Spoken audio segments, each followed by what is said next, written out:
Saludos estimados estudiantes, en la clase de hoy vamos a estudiar al ciclo de Krebs, también conocido como ciclo del ácido cítrico o ciclo del ácido tricarboxílico.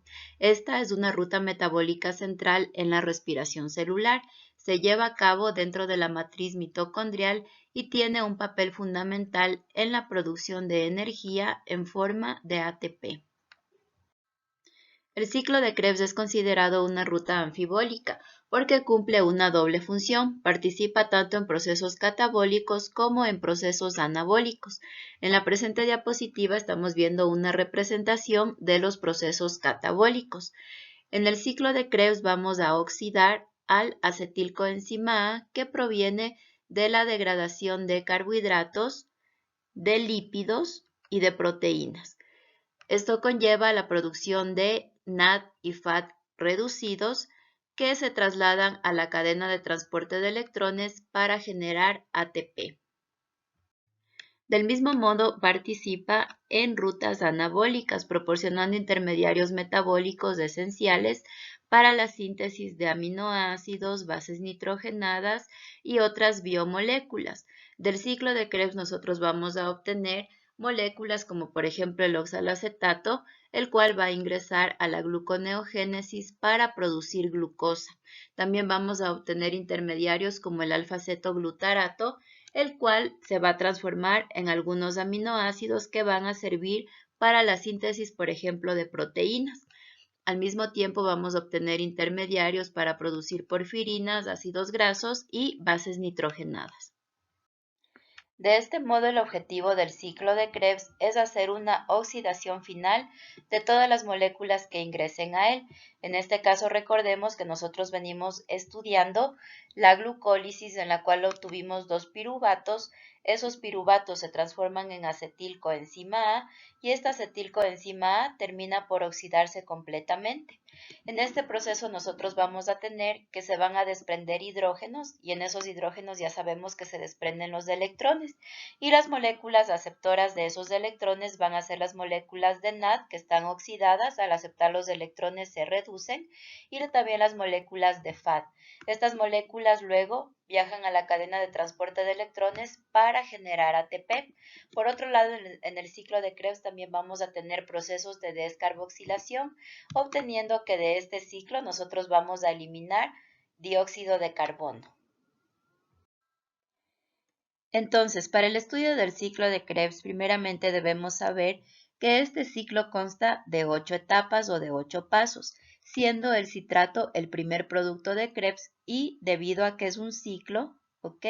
El citrato se va a terminar convirtiendo en oxalacetato y este oxalacetato, cuando interactúa con acetilcoenzima A, vuelve a fabricar citrato y volvemos al inicio del ciclo. Dentro de este ciclo nosotros vamos a ver que existen varios tipos de reacciones químicas que ya hemos venido estudiando a lo largo de todo el metabolismo. Es así que en el paso 1 vamos a tener una reacción de condensación, en el paso 2 una reacción de isomerización, en el paso 3, 4, 6 y 8 reacciones de óxido-reducción, en los pasos 3 y 4 descarboxilación, en el paso 5 fosforilación a nivel de sustrato y en el paso 7 hidratación. El ciclo de Krebs se va a dividir en dos etapas. En la primera etapa es una etapa de pérdida de dos átomos de carbono. Esta etapa es irreversible y además es la etapa que se encarga de la regulación, es decir, que dependiendo de la transformación de estos compuestos, el ciclo de Krebs va a poder acelerarse o ralentizarse. Una vez terminada la primera etapa, pasamos a la etapa 2, que es la etapa de regeneración del oxalacetato, y esta etapa va a ser totalmente reversible. Entonces, empezamos con la primera reacción del ciclo de Krebs. En esta reacción va a interactuar el oxalacetato, que es el último producto del ciclo de Krebs, con acetilcoenzima A, que nosotros recordemos que viene del piruvato. Estas dos moléculas van a tener una condensación formando el intermediario citrilcoenzima A, que a continuación, a través de una molécula de agua, esta molécula va a hidrolizar a este enlace tiosulfato, liberando a la coenzima A un citrato y a un protón. Cabe destacar que la enzima citrato sintasa es el primer punto de regulación del ciclo de Krebs. Esta enzima se va a activar con ADP cuando tenemos exceso de ADP y se va a inhibir cuando tengamos exceso de NAD reducido, succinilcoenzima A, citrato o ATP. Para la segunda reacción va a intervenir la enzima aconitasa. En este caso vamos a realizar una reacción de isomerización en la cual el citrato se va a convertir en isocitrato. Y para eso la enzima aconitasa va primeramente a realizar una deshidratación y posteriormente una hidratación de las moléculas. Entonces empezamos con el citrato. Este citrato se va a deshidratar. El hidroxilo del carbono número 3 va a salir de la ecuación, así como uno de los hidrógenos del carbono número 4, formando una molécula de agua, la cual va a salir de la ecuación. Se forma el intermediario cis-aconitato, con un doble enlace entre los carbonos 3 y 4. A continuación, el cis-aconitato va a hidratarse. En este caso viene una molécula de agua, vamos a romper ese doble enlace. El grupo hidroxilo se va a acomodar en el carbono número 4, mientras que un hidrógeno se va a acomodar en el carbono número 3, formando a la molécula de isocitrato. A continuación, en el paso 3, interviene la enzima isocitrato deshidrogenasa que produce una reacción de óxido-reducción. Ya sabemos que cuando tenemos estas reacciones vamos a necesitar moléculas que nos proporcionen poder reductor. En este caso, el isocitrato se va a transformar en alfa-cetoglutarato. Entonces vamos a analizar la reacción. En primer lugar, el isocitrato se va a deshidrogenar. Entonces, los hidrógenos, el hidrógeno del carbono número 4 y un hidrógeno del hidroxilo van a ser donados al NAD oxidado, el cual se reduce y ya sabemos que este NAD va para la cadena de transporte de electrones. A continuación, el isocitrato se transforma en el intermediario oxalosuccinato. Posteriormente, vamos a tener la primera descarboxilación, en la cual va a salir una molécula de dióxido de carbono y vamos a formar al alfa-cetoglutarato. Este es otro punto de regulación dentro del ciclo de Krebs. La enzima isocitrato deshidrogenasa se va a activar con la presencia de ADP y cuando estemos con exceso de calcio. Y por otro lado se va a desactivar cuando tengamos exceso de ATP. En el paso número 4 va a intervenir el complejo alfa-cetoglutarato deshidrogenasa y lo que va a ocurrir es una descarboxilación oxidativa, tal como sucedió en el caso de la transformación de piruvato en acetilcoenzima A. Esto quiere decir que esta reacción de descarboxilación oxidativa del alfa-cetoglutarato es análoga a la reacción catalizada por la piruvato deshidrogenasa. En ambos casos los reactivos son un alfa-cetoácido y una coenzima A. En este caso el alfa-cetoácido va a ser el alfa-cetoglutarato con su respectiva coenzima A. Posteriormente vamos a utilizar una molécula de NAD para el proceso en el que el alfa-cetoglutarato se transforma en succinilcoenzima A, liberando CO2 más una molécula de NAD reducido. Este es un punto de control que se activa con exceso de calcio y se inhibe cuando tenemos exceso de succinilcoenzima A y también NAD reducido. A partir de este punto se acaba la primera etapa y empezamos la segunda etapa en la que a partir de succinil vamos a empezar a regenerar oxaloacetato. A continuación tenemos una reacción de fosforilación a nivel de sustrato a través de la enzima succinilcoenzima A sintasa. En este caso vamos a tener aquí una representación de la enzima, la cual contiene un residuo de histidina. Entonces tenemos al succinilcoenzima A que sintetizamos en el paso anterior. Ahora, si es que estamos hablando de una fosforilación a nivel de sustrato, nosotros sabemos que a esta molécula se va a juntar o se va a enlazar un fósforo inorgánico. Entonces, al enlazarse el fósforo inorgánico en el carbono número 4, vamos a escindir de la molécula a la coenzima A. y obtenemos al intermediario de succinilfosfato. A continuación, para poder hacer la fosforilación a nivel de sustrato, nosotros vamos a unir a este grupo fosfato que ingresó a la molécula al residuo de histidina. El momento que el fosfato se junta con el residuo de histidina, se rompe de la molécula y liberamos succinato. Ahora bien, necesitamos una molécula aceptora de este grupo fosfato.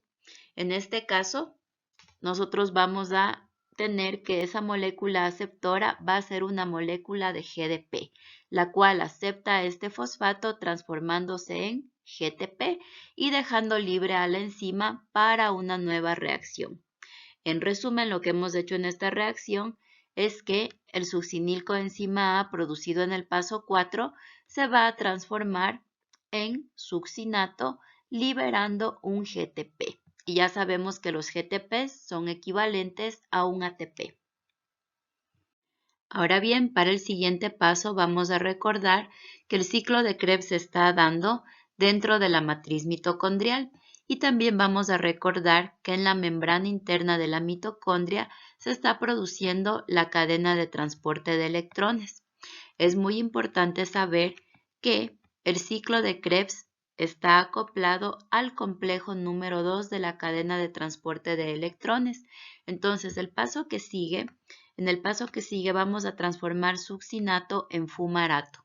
Y como producto de esta reacción vamos a liberar FAD reducido. Este FAD reducido se encargará de entregar 2 electrones al complejo número 2 y en este complejo la enzima Q, coenzima Q o la ubiquinona va a recibir a estos electrones para trasladarlos hacia el complejo número 3. De esta manera, nosotros nos encontramos en el paso de transformación de succinato a fumarato, el cual es catalizado por el complejo de succinato deshidrogenasa. Y vamos aquí a tener una reacción de óxido-reducción. El complejo de succinato deshidrogenasa, como ya expliqué anteriormente, es parte del sistema de transporte de electrones que está en la membrana plasmática de los procariotas y en la membrana mitocondrial interna de las células de eucariotas. La enzima succinato deshidrogenasa va a catalizar la oxidación de succinato a fumarato, formando un doble enlace carbono-carbono y perdiendo 2 protones y 2 electrones. Los protones y los electrones pasan a una quinona dentro de la cadena de transporte de electrones, la cual se va a reducir a la quinona reducida o quinol. El sustrato preferido en casi todos los casos es la ubiquinona, pero el FAD es un cofactor esencial en las enzimas succinato deshidrogenasas que existen en todas las especies. En el penúltimo paso, el fumarato se va a transformar en L-malato a través de la fumarasa, que es una enzima estereoespecífica, ya que específicamente en este caso vamos a obtener un malato levógiro a través de una reacción de hidratación.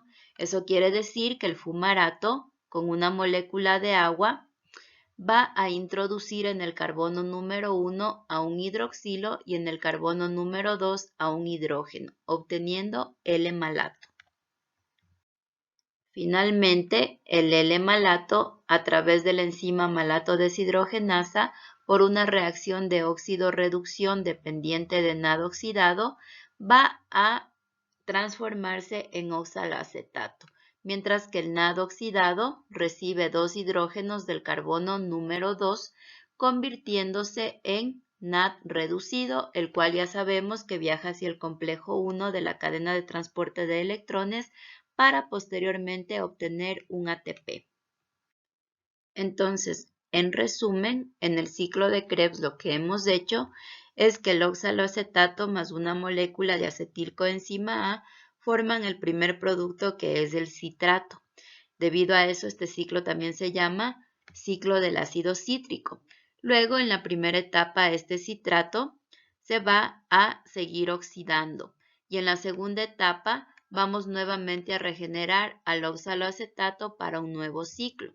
De este ciclo, en total, nosotros hemos obtenido 3 moléculas de NAD reducido, una molécula de FAD reducido, la cual va a donar sus electrones a la coenzima Q, y una molécula de GTP que energéticamente es equivalente a una molécula de ATP.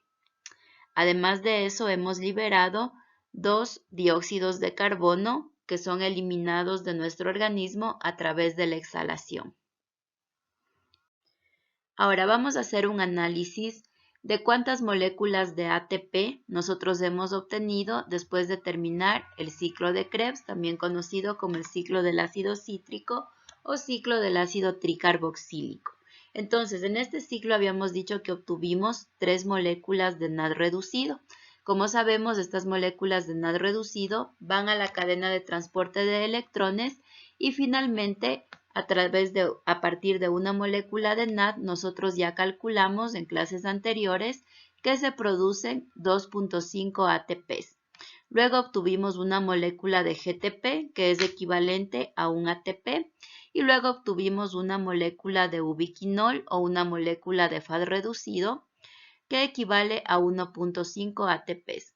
Si nosotros hacemos la sumatoria de todos estos ATPs, vamos a tener que en total del ciclo de Krebs podemos producir 10 ATPs por cada molécula de acetilcoenzima A que ingresa al ciclo. Recordemos que nosotros de la glucólisis obtuvimos 2 piruvatos. Eso quiere decir que 2 piruvatos se transforman en acetilcoenzima A y 2 acetilcoenzima A ingresan al ciclo de Krebs.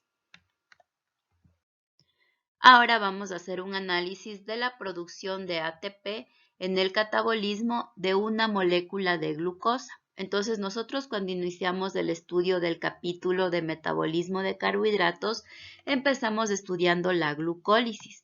En la glucólisis nosotros a partir de una molécula de glucosa obtuvimos 2 piruvatos. En este caso nosotros obtuvimos 2 ATPs y 2 moléculas de NAD reducido. Posteriormente, este piruvato se transformó en 2 piruvatos, se transformaron en 2 moléculas de acetilcoenzima A. En este proceso liberamos 2 moléculas de NAD reducido. Luego, estas 2 moléculas de acetilcoenzima A ingresaron al ciclo de Krebs, cada una en una vuelta, obteniendo que de 2 acetilcoenzima A liberamos 6 NAD reducidos, 2 quinonas reducidas y 2 GTPs. Ahora vamos a hacer la multiplicación de la glucólisis. 2 NADH producen 5 ATPs. Del paso de piruvato a acetilcoenzima A, de 2 NADH producimos también 5 ATPs. Luego, de los 6 NADH que nosotros obtuvimos del ciclo de Krebs, obtenemos 15 ATPs, más los 2 FADH o 2 ubiquinoles que producen 3 ATPs. Si nosotros hacemos la sumatoria de todos los ATPs producidos en la cadena de transporte de electrones, tenemos que vamos a producir 28 ATPs, mientras que si hacemos la sumatoria de todos los ATPs y GTPs, producimos 4. Al sumar los ATPs que se produjeron directamente en las rutas metabólicas, más los ATPs que se producen en la cadena de transporte de electrones, tenemos un total de 32 moléculas de ATPs producidas a partir de una sola molécula de glucosa. Muchas gracias por su atención. No olviden hacer sus comentarios, llevar apuntes a clase y seguirse preparando para el examen. Nos vemos en una próxima ocasión.